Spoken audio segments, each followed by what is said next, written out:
And we have to be sincere and honest with ourselves.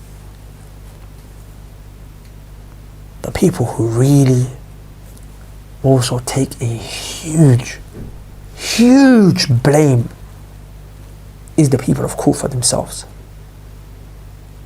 They were the ones who called him. They didn't defend him. If they kept to their word, Hussain would have been in charge. They turned their back on him, on his cousin Muslim ibn Aqil, the whole of the Ahlul Bayt that came with Hussain.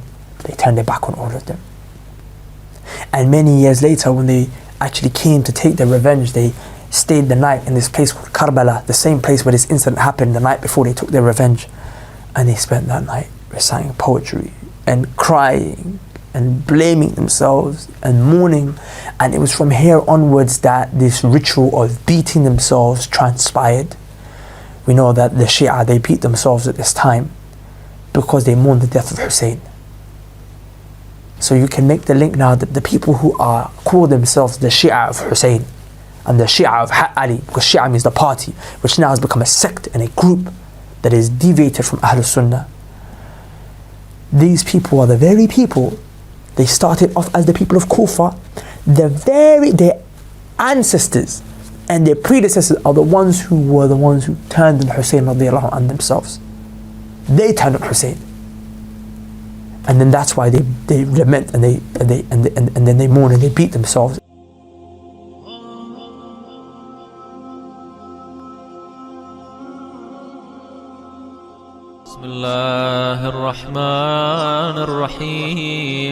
You know, these kinds of accusations that we have that the Shias are the one who killed Imam Husayn alayhi salam, and therefore they cry out of the guilt and they hit themselves. Sometimes when you hear this from ignorant people, you know, it's something you just ignore it. But at other times you see very learned scholars who even come from academic background. They give a very good talk about unity among Shias and Sunni, and we appreciate that. But then at the end, when they talk about Imam Husayn alayhi salam, in a way they condemn his stand and they blame the Shias for having killed Imam Husayn alayhi salam. And this is where I don't think we can just ignore it and be quiet about it. We have to talk about it in a civil manner to see, you know, whether these kinds of accusations against Shias has any basis or not. Because sometimes it is put in a very scholarly form. The fact that the people of Kufa wrote letters to Imam Husayn alayhi salam when he was in Mecca.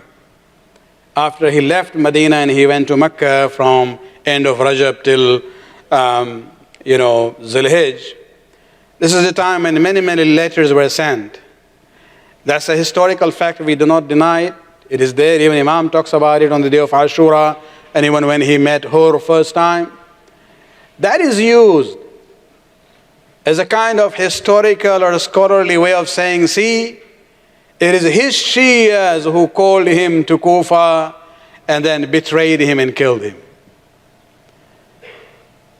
And the way to understand this is to understand the society of Kufa itself. Those who wrote letters to Imam Husayn alayhi salam were Shia leaders and non-Shia leaders. In Kufa, the people were of three different kinds. Minority were those whom we will call Shia from the religious point of view, who believed in the Ahlul Bayt as the Imam and the Khalifa after Rasulullah. And those people like Habib ibn Mazahir, Muslim bin Awsaja, Han ibn Urwa, Mukhtar and others, you know, many of them ended up there in Karbala and they were killed, they became shuhada. People like Mukhtar he was in prison at that time. Then there was a large number of Shias who were religiously Shias, but when Ibn Ziyad came into Kufa and controlled the city by killing Muslim bin Aqil, one of the things he did was he actually put troops all around the road, leaving to Kufa. Nobody was allowed to leave or enter without their inspection. And so they basically prevented many Shias from joining Imam Husayn in Karbala when they found out that Imam has come there. Why would Ubaidullah ibn Ziyad take 6,000 people from Kufa as prisoners?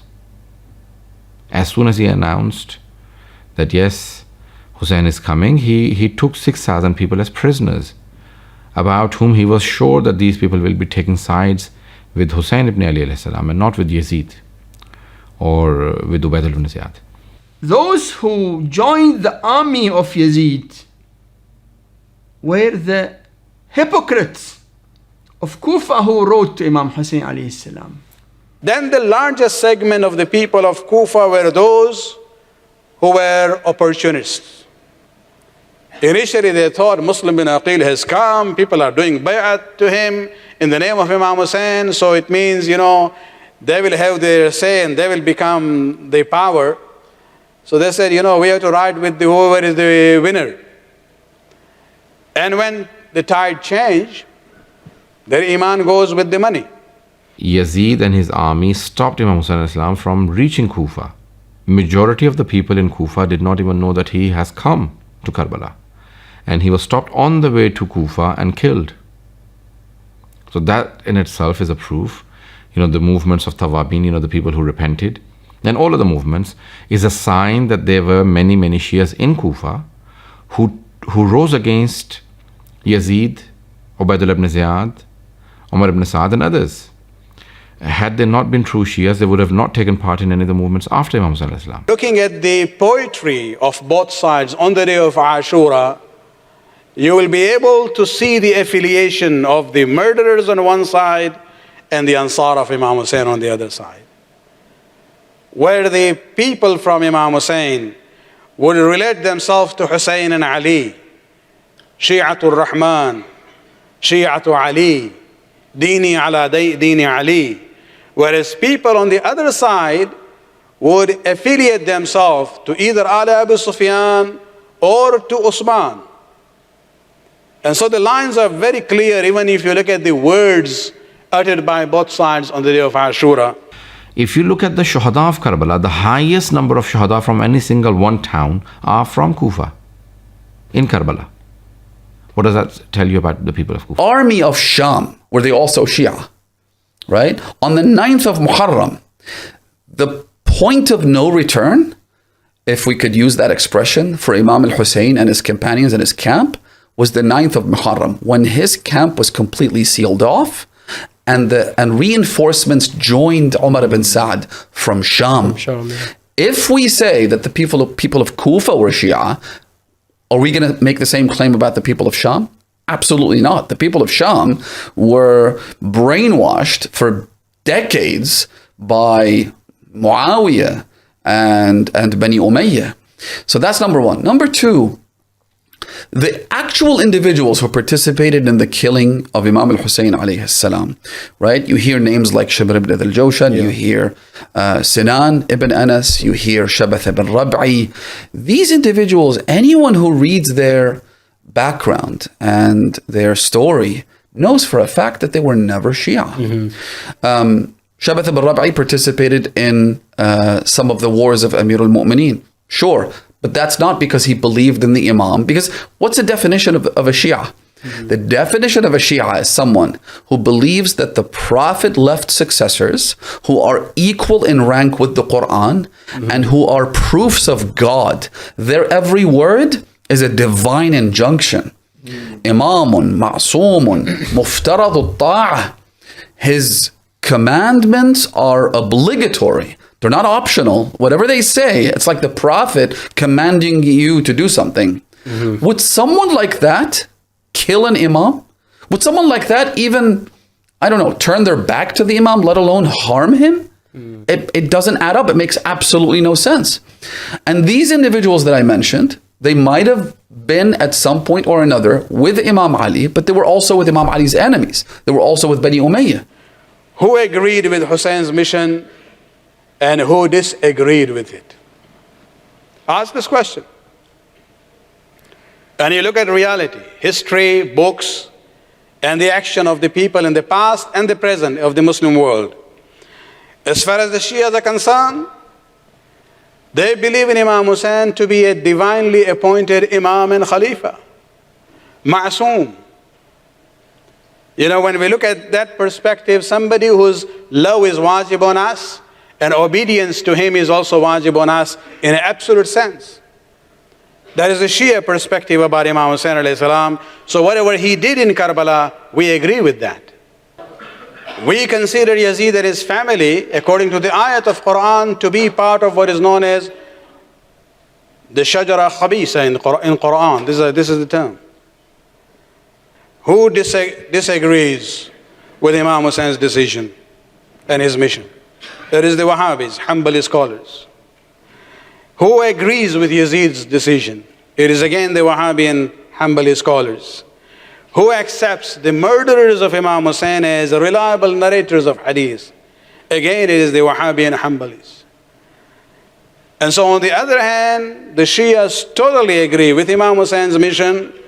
They totally condemn Yazid and his actions and do not give any credence to the murderers of Hussain.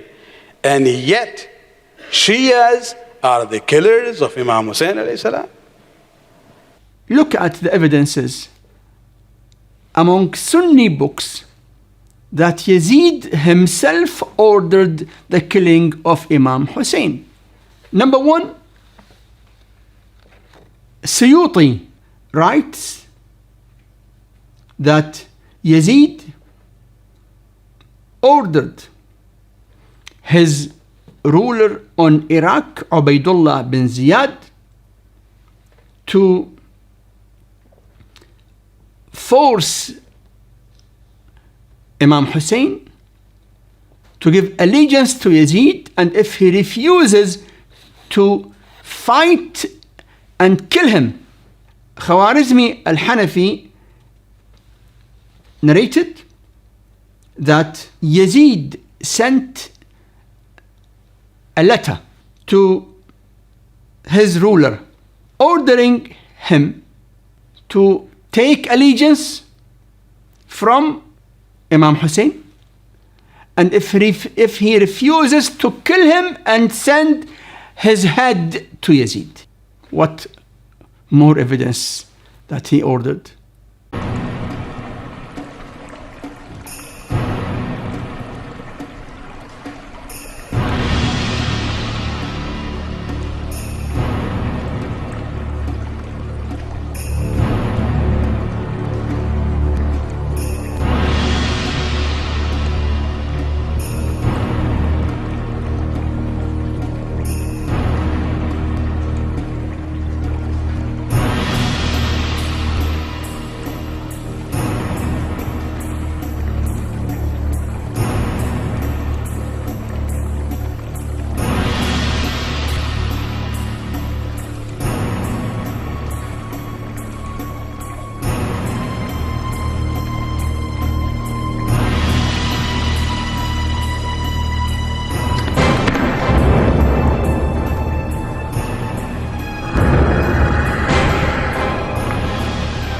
لقيت بخيك يا حسين.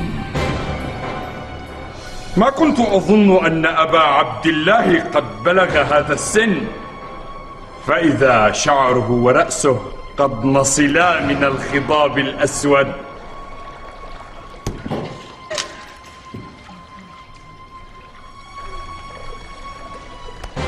أتنكت في رأس الحسين؟ والله لقد أخذت عصاك في ثغره مأخذا لطالما رأيت رسول الله يقبله. أما إنك يا يزيد تجيء يوم القيامة وشفيعك ابن زياد، ويجيء هؤلاء وشفيعهم رسول الله. الويل لك يا يزيد، الويل لك يا يزيد، الويل لك يا يزيد، الويل لك يا يزيد.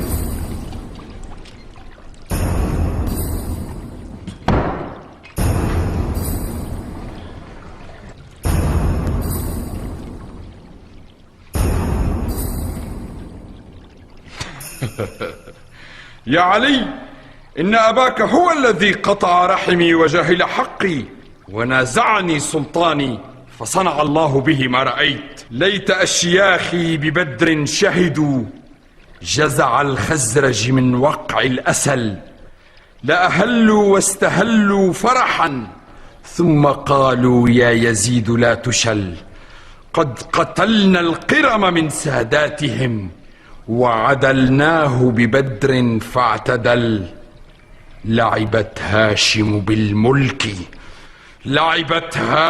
بالملك فلا خبر جاء ولا وحي نزل ثم ترتجون لو لم يقتل الحسين. The other narrative was that Yazid wasn't responsible. So Yazid himself, in fact, that was the first thing that he declared after the sermon of Lady Zainab alayhi salam and Imam Sajjad. The tables were turned. Some of the ulama, some of them, Sunni ulama, say that Yazid was very happy. He ordered the killing of Imam Husayn, and when Imam Husayn was killed, he was very happy.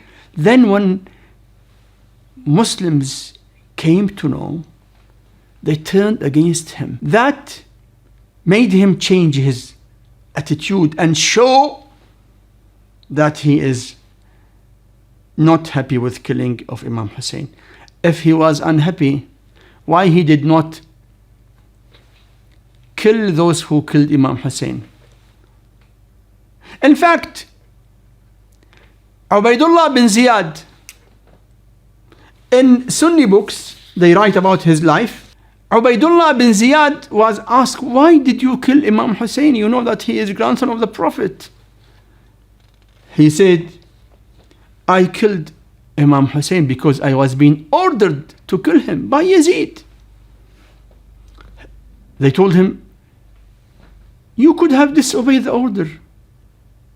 He said, if I did not kill him, Yazid would have killed me. اللهم صل على محمد وآل محمد